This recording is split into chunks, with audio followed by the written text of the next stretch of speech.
বিষ্ণু ঈসা ইসলামকে বিষ খাইয়ে এই দুনিয়া থেকে বিদায় করানো হয়েছে। স্বাভাবিক মৃত্যু ছিল না বিশ্ব নবীর, ওই বিষের ব্যথায় তিনি মৃত্যুর আগে কাতরাচ্ছিলেন। ঐক্যের ভিত্তি হচ্ছে তাওহীদ। আওয়াজ করে বলতে হবে সবাই, ঐক্যের ভিত্তি কি? যেই বলবে লা ইলাহা ইল্লাল্লাহ, ও আমার ভাই, তার জন্য আমার হৃদয়ে দরদ, মায়ামাখা দরদ, ভালোবাসা আছে না নাই? নামাজ শেষে দোয়ার মধ্যে বিশ্বনবী বলতেন, আল্লাহুম্মা ইন্নী আবদুক, ও আমার আল্লাহ, আমি আপনার দাস, ওয়াবনু আবদিক, দাসের ঘরের দাস, ওয়াবনু আমাতিক, দাসীর ঘরের দাস। সুবহানাল্লাহ, কি বিনয়! দোয়াতে বলতেন, আল্লাহ আমি আপনার দাস, দাসের ঘরের দাস মানে আমার বাবা আব্দুল্লাহ আপনার দাস, দাসীর ঘরের দাস মানে আমার মা আমিনা আপনার দাস। সুবহানাল্লাহ। নাসিয়াতি বিয়াদিক, আমার মাথার চুলের ঝুঁটি আপনার হাতের মুঠোয়, আপনি যেখানে টানেন ওইখানে আমি যেতে বাধ্য। আপনি আমার চুল ধরে ডানে টান দিলে আমি ডানে যাই, বায়ে টান দিলে আমি বায়ে যাই, আমার কোনো ক্ষমতা নাই, সব ক্ষমতা আপনার। দেখেন, যেই নবীর কোনো গুনাহ নাই, উনি দোয়ার সময় বলতেন, আল্লাহ আমি আপনার দাস, দাসের ঘরের দাস, দাসীর ঘরের দাস, আমার মাথার চুলের ঝুঁটি আপনার হাতের কবজার ভিতরে, এদিকে টান দিলে আমি এদিকে যেতে বাধ্য, ওদিকে টান দিলে ওদিকে যেতে বাধ্য। নবীজি যাত্রাবাড়ি মলের টাঙ্গের অনুযায়ী একদিন খাড়াই হিসাব করে দিছে, সহিহুল বুখারীর হাদিস। আমি চিন্তা করলাম, মিয়াজি ভাই নবীর মতো শরীফ লোক কিল্লে দাঁড়ায় হিসাব করছে। নবী হয়েছেন কত বয়সে? 40 বছর বয়সে। তাহলে 40 বছর বয়স মানে তো জীবনের মূল টাইমটা প্রায়। 40 বছর পর্যন্ত উনি নিজে তো নবী ছিলেন না, উনি নবী হয়েছেন তারপরে। আজকে নবীর শানে গোস্তাকি হচ্ছে, আপনি চুপ করে বসে আছেন। কোরআনের শানে গোস্তাকি হচ্ছে, আর এগুলো বসে বসে আমরা শেয়ার করছি। আপনি কেমন নবীর উম্মত?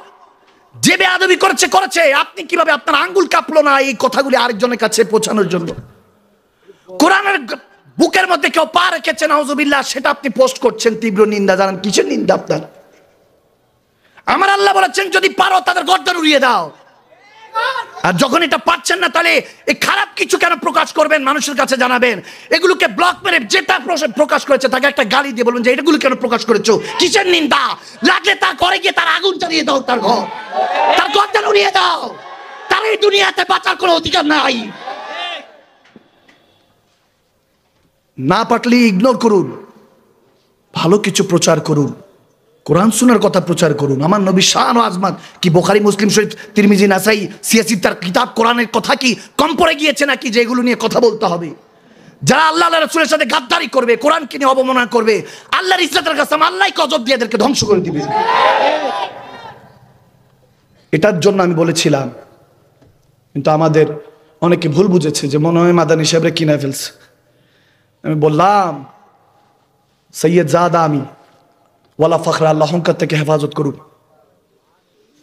সৈয়দ জাদা, আমরা সুন্নি মুসলমান, আমাদের ঘরানা সুন্নি। আমার দাদা হুজুর আবেদ শাহ মাদানী 3 বার বিষ খেয়েছেন, 4 বার জেলে গিয়েছেন আহলে সুন্নাত ওয়াল জামাতের জন্য। আমরা সেই ঘর থেকে আলহামদুলিল্লাহ সুন্নি পয়দা হয়েছি, সুন্নিয়ত শিখেছি।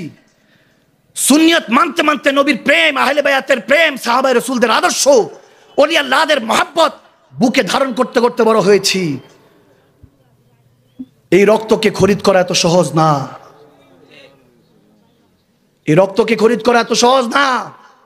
আমার নবীর শানে যদি গোস্তাকি হয়, আমি আমার বুঝানোর ক্ষেত্রে যদি কখনো কোনো কারো পক্ষে চলে যায় কথা, আমার নবীর বিরুদ্ধে সুম্মা মাআযাল্লাহ কথা চলে যায়, আমি আমার নবীর কদমের একবার নয় কয়েক কোটি বার কানে ধরে উঠবস করে ক্ষমা চেতে রাজি আছি। মুমিন তওবা করতে কখনো কৃপণতা করে না। তওবাতুন নাসুহা ওয়া তওবাতুল ক্বাবলাল মাউত, মৃত্যুর আগে তওবার রাস্তা আমার আল্লাহ খোলা রেখেছেন। নবীর ওসিলাতে ওই তওবা কবুল করেন। আর আমরা তো সেই নবীর আশিক উম্মত। বুঝাতে গিয়ে বলেছিলাম যে আপনি একজনকে এটা সেটা বললে দেখা যায় তাদেরও, কারণ এখনকার জেনারেশন জেনজি যাদেরকে বলা হয়, ছোট বাচ্চারা বুঝে না, জনপ্রিয়তা কি সবকিছু মনে করে, যাতে পথভ্রষ্ট না হয়। আমার নবীর উম্মত তো তাদেরকে গুড ওয়েতে বুঝানোর চেষ্টা করেছি, হক কথা বলে, সত্য বলে। পুরো কথাটা না শুনে আমার উপর তহমত দিয়ে দিলেন। তারা আমার ছোট্ট কথা নিয়ে প্রশংসা ভাসাচ্ছে যে একমাত্র তিনি কারো সমালোচনা করেন নাই। আমি বললাম, ওই প্রশংসা আমার জুতার নিচে ধুলো বালিও না। আপনি কি মনে করছেন প্রশংসা তারা করেছে আমি খুশি হয়েছি? আমি আস্তাগফিরুল্লাহ পড়েছি, জামান নবীর শান বললাম ওটা কেটে আস্তাগফিরুল্লাহ। মুসলমানরা আওলাদ, সে তার প্রিয় ব্যক্তির শান উঠাচ্ছে যে আমি তার প্রশংসা করেছি, সুম্মা মাআযাল্লাহ আস্তাগফিরুল্লাহ। আমি বলেছি পুরনো বিষয়ে ময়লা কেন লারা দাও? আমার নবীর শান ও আজমাত নিয়ে কথা হচ্ছে, এগুলো লারা দিয়ে দুর্গন্ধ ছড়াচ্ছ, উম্মত বিভ্রান্ত হচ্ছে। বলতেছে আপনারা খালি ঝগড়াই করলেন আলেমরা, এগুলো বলছে সাধারণ পাবলিক, সবাই তো এক কথা বুঝে না। আমার নবী আমার আল্লাহ তো যখন বুঝানোর ক্ষেত্রে বলেছেন ইয়া আইয়ুহান নাস বলেছেন, সাধারণদের জন্য একরকম কথা বলেছেন। আবার যখন মুমিনদেরকে প্রেমিকদের উদ্দেশ্যে কথা বলেছেন তখন ইয়া আইয়ুহাল্লাযীনা আমানু বলেছেন। বুঝানোর কিছু ধরন আছে, গুড ওয়ে আছে, রং ওয়ে আছে। তারা মিষ্টি মিষ্টি কথা বলে মুসলমানের সন্তানদের ইমানের উপর তলোয়ার চালাচ্ছে। এজন্য গুড ওয়েতে বুঝিয়ে আনতে চেয়েছি, কিন্তু আমাদের কথাকে কাটছাট করে আমাদেরকে প্রশংসার দাবিদার বানাতে চায়। এরকম প্রশংসার উপরে আমি আমার জুতাও রাখি না।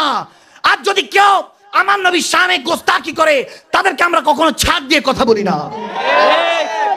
কি বলে আমার নবীর কদমে আমার শুধু আমার ধন সম্পত্তি, মা বাবা, স্ত্রী সন্তান সব করবার না, আমার নবীর জন্য আমার জান করবার না, একবার জান না। এই জন্যই তো কোন এক আশিক রাসূল বলেছেন, যখন বলতেছে কারু তেরে নাম মে जा फिदा, करूं तेरे नाम पे जा फिदा, न एक जान दो जहान फिदा, करूं क्या करोड़ों जहान नहीं, करूं तो क्या करूं करोड़ों जहान नहीं। आशिक बोलतेছে জান ইয়া রাসূলুল্লাহ মঞ্চে পুরো জানটা আপনার কদমে দিয়ে দিই। এক জান না, পুরো কুল কায়নাত যত জান আছে সব আপনার কদমে কুরবান করি। বলে কুল কায়নাত একটা দিয়ে মন ভরছে না, মন চায় কোটি কোটি কুল কায়নাত হোক, সবকিছু ইয়া রাসূলুল্লাহ আপনার কদমে কোরবান করে দেই। কি করব, আল্লাহ কোটি কোটি জাহান তো বানায়ও নাই। সুবহানাল্লাহ। প্রশংসা দেখেছেন? বলার মধ্যে অনেক বিষয় আছে, বলার মধ্যে অনেক বড় বিষয় আছে। যদি রাতের বেলা যুবককে মেসেজ দেয় কেউ, ইউ আর লুকিং হ্যান্ডসাম,